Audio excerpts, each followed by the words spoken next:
नमस्कार, स्वागत है आपका एडवांस इंडिया पर। मैं हूं नवीन चौहान। कई बार चीन ने मुलाकात के लिए हाथ जोड़े, तब जाकर रक्षा मंत्री राजनाथ सिंह ने हामी भरी और चीन के रक्षा मंत्री पर तरस खाकर 2 घंटे 20 मिनट की मीटिंग हुई। इस मीटिंग में राजनाथ सिंह ने चीनी रक्षा मंत्री को खरी खरी सुनाई, तो उसके 24 घंटे बाद ही अब चीन ने जो किया वो आपको देखना चाहिए। इस बातचीत के बाद चीन ने अपनी औकात दिखा ही दी। चीन के सरकारी अखबार ग्लोबल टाइम्स ने एक लंबा चौड़ा आर्टिकल छाप डाला और क्या लिखा जरा देखिए। ग्लोबल टाइम्स ने आर्टिकल की हेडिंग में लिखा, चीनी रक्षा मंत्री ने भारतीय रक्षा मंत्री से मॉस्को में मुलाकात की। यहां तक तो सब सही, पर कहते हैं ना, जो जैसा दिखता है वैसा ही होता है। यह कहावत बिल्कुल सटीक बैठती है ग्लोबल टाइम्स पर। ऊपर कुछ और अंदर उसका असली रंग। ग्लोबल टाइम्स ने लिखा, भारतीय मीडिया ने बताया कि चीनी रक्षा मंत्री वेई फेंगई ने मॉस्को में राजनाथ सिंह के साथ बैठक की मांग की और दोनों पक्षों के दूतावास इस पर काम कर रहे हैं। ग्लोबल टाइम्स ने लिखा कि चीन ने बैठक की पहल नहीं की है और ना ही चीन ऐसा काम करता है, पर हम आपको बातचीत के जरिए मौजूदा तनाव को कम करने के लिए प्रयासों से इनकार नहीं करते। यह बात चीन ने कही। आप समझिए कि पहले तो मुलाकात की भीख मांग रहा है, दोनों हाथ जोड़ रहा है कि हमें टाइम दे दो, बात करो, और फिर अपनी जनता पर जोर चलाने के लिए ढोंग भी रच रहा है।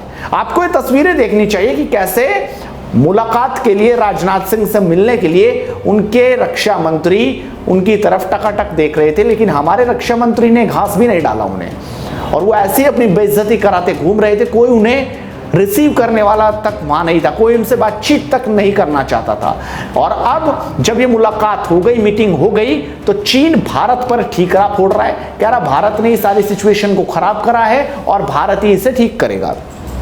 उनके रक्षा मंत्रालय का जो बयान आया उसमें तो साफ तौर पर यह कहा गया है कि भारत ने सब चीजें खराब की हैं, भारत को ये ठीक करनी चाहिए। यानी कि अब जब भारत ब्लैक टॉप पर कब्जा कर चुका है, तो अब चीन को ये याद आ रहा है कि क्या गलत हो गया।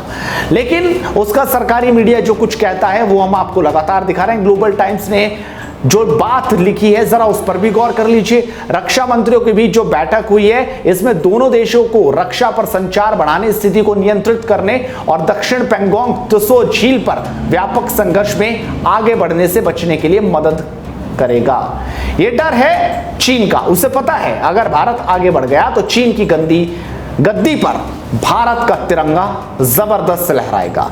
इसीलिए वो चाहता है बात से ही रास्ता निकल जाए। उसके पत्रकार भी भारत पर लगातार आरोप लगा रहे हैं कि उनका मीडिया झूठी खबरें दिखा रहा है, लेकिन सच्चाई तो यह है कि सच सच होता है और चीन को यह सच भा नहीं रहा है। वो लगातार अब भारत पर आरोप लगाता नजर आ रहा है। आखिरकार उसके बड़े पत्रकार क्या कह रहे हैं, जरा उस पर भी गौर कीजिए।